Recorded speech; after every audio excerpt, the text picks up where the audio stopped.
Republican presidential candidate and all-around crazy guy Rick Santorum thinks he's been vindicated in some way about his crazy man-on-dog sex warning. This is from back in 2003. This was right before the Supreme Court struck down laws that criminalized sodomy in 13 states. Then Senator Rick Santorum made this infamous statement, the statement heard round the world in terms of the most absurd statements we've heard from a politician, that the decision would ultimately destroy marriage and it would also allow for man-on-dog legal marriage. Here's the quote from Rick Santorum. If the Supreme Court says that you have the right to consensual sex within your home, then you have the right to bigamy, you have the right to polygamy, you have the right to incest, you have the right to adultery, you have the right to anything. Does that undermine the fabric of society? I would argue, yes, it does. It destroys the basic unit of our society because it condones behavior that's antithetical to strong, healthy families. Whether it's polygamy, whether it's adultery, whether it's sodomy, all of those things are antithetical to a healthy, stable, traditional family. In every society, the definition of marriage has not ever, to my knowledge, included homosexuality. That's not to pick on homosexuality. It's not, man on child, man on dog, or whatever the case may be. So then someone followed up with Rick Santorum the same day that the Supreme Court legalized gay marriage nationally. Rick Santorum was speaking at the Western Conservative Summit in Colorado. He was asked about this entire man-on-dog thing. Here's what he had to say.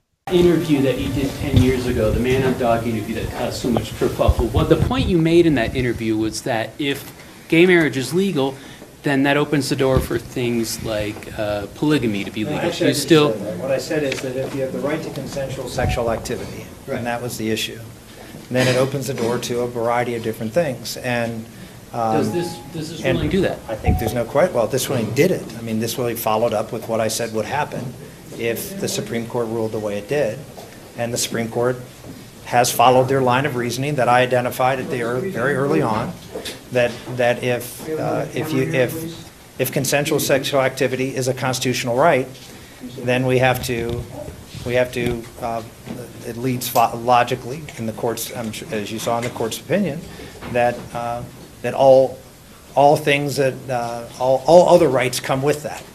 So the next step is legal polygamy. Is that right? I don't know I mean, that's up for the court to decide, but I don't see a legal basis that they would, based on the decisions they've made, that would argue against that. I mean, I think they've certainly opened the door to a variety of other things that are going to happen, and that's for the court to figure out.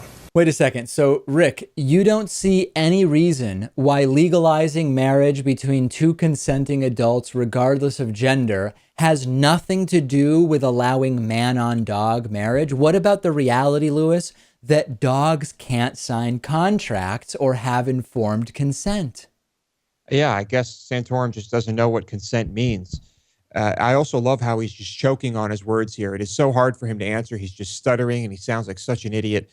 And it's because, is it because he doesn't really know what he's saying? He doesn't believe what he's saying, or he's just having a hard time explaining it? I think he's probably realizing that what he said was idiotic and he's just standing by it. And he also said in that original statement, if you have the right to consensual sexual activity, then all things are on the table. Is he arguing that people should not necessarily have the right to decide for themselves what sexual activities they want to engage in with other consenting parties? Is that the argument he's making, that people deciding for themselves what to do is a bad thing?